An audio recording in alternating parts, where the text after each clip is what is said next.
Welcome top news today. Vice President Pence and House Speaker Paul D. Ryan RWis await the start of the State of the Union address at the U.S. Capitol in Washington on Jan. 30, 2018. Mandel NganAFPGetty images White Sulphur Springs, WVA. Vice President Pence urged Republicans lawmakers, gathered here at a luxury resort for their annual policy retreat, to sell voters on a year of prosperity and policy triumphs as the midterm elections approach in November. "We've got an incredible story to tell, and in the few minutes I have tonight, I want to encourage you to tell that story," he said, opening 20 minutes of remarks delivered at the Greenbrier Resort. "President Trump and I will be with you every step of the way." Pence's remarks came less than 24 hours after Trump delivered a State of the Union address, and not even 12 hours after a jarring accident threatened to upend the GOP's yearly confab. The chartered Amtrak train lawmakers boarded Wednesday morning struck a garbage truck in Crozet, VA, killing one of the workers on board the truck and forcing those on board the train to disembark on two buses to complete their journey. Pence told lawmakers to find comfort in the religious faith, after highlighting the GOP's recent tax bill, which has prompted many companies to deliver bonuses and wage increases to their workers and has coincided with a steady rise in stock prices. He also highlighted Republican successes in confirming judicial nominees, while leaving unmentioned the party's failure to deliver on promises to wholly repeal the Affordable Care Act and its current struggle to arrive at consensus on immigration reforms that would protect dreamers, young immigrants brought to the U.S. as children from deportation. Pence referred to Trump's State of the Union address as a blueprint for American success, and took shots at Democratic leaders, in particular House Minority Leader Nancy Pelosi D. Califf, who referred to the tax bill's benefits for working Americans as crumbs. He made note of the four-figure bonuses several companies have announced for their employees and mocked Pelosi's claims. "Let me remind you all, I come from the Joss A. Bank wing of the West Wing," Pence said, referring to the discount menswear retailer, whose wares lie at the opposite end of the sartorial spectrum from the tailored Brioni suits Trump favors.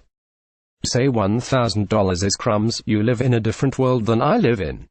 Pence acknowledged conventional wisdom that has the Republican majority in the House, and potentially the Senate, in grave danger in November. But he told the Republicans that would not come to pass if they tell the story of the tax cuts. The conventional wisdom in 2016 said that Hillary Clinton was going to be President of the United States, he said.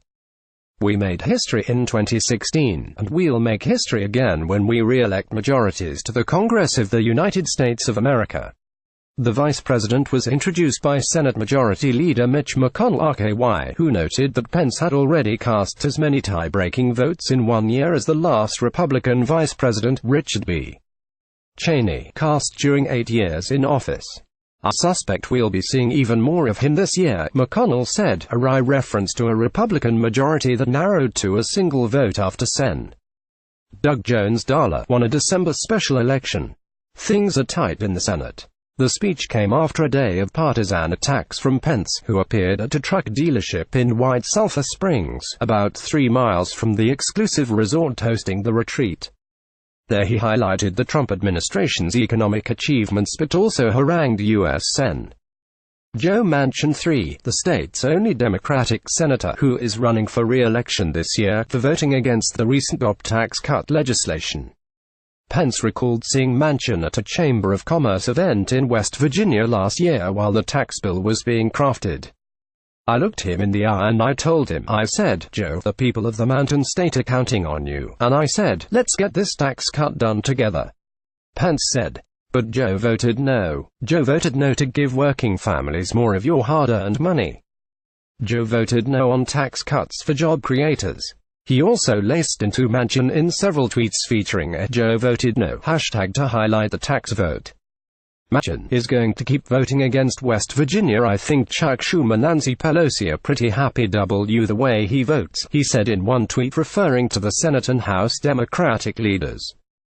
But WV needs to let him know that they expect better. They need to let Joe know that West Virginia deserves better. The attacks prompted a sharp response from Manchin, who approached Republicans.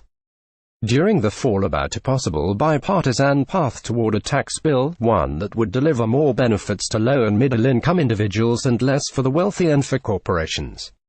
He accused Pence of having worked for almost a year in a divisive and partisan way to take health care away from almost 200,000 West Virginians, bankrupt our hospitals, and push tax cuts for the wealthiest Americans and huge corporations. The vice president's comments are exactly why Washington sucks.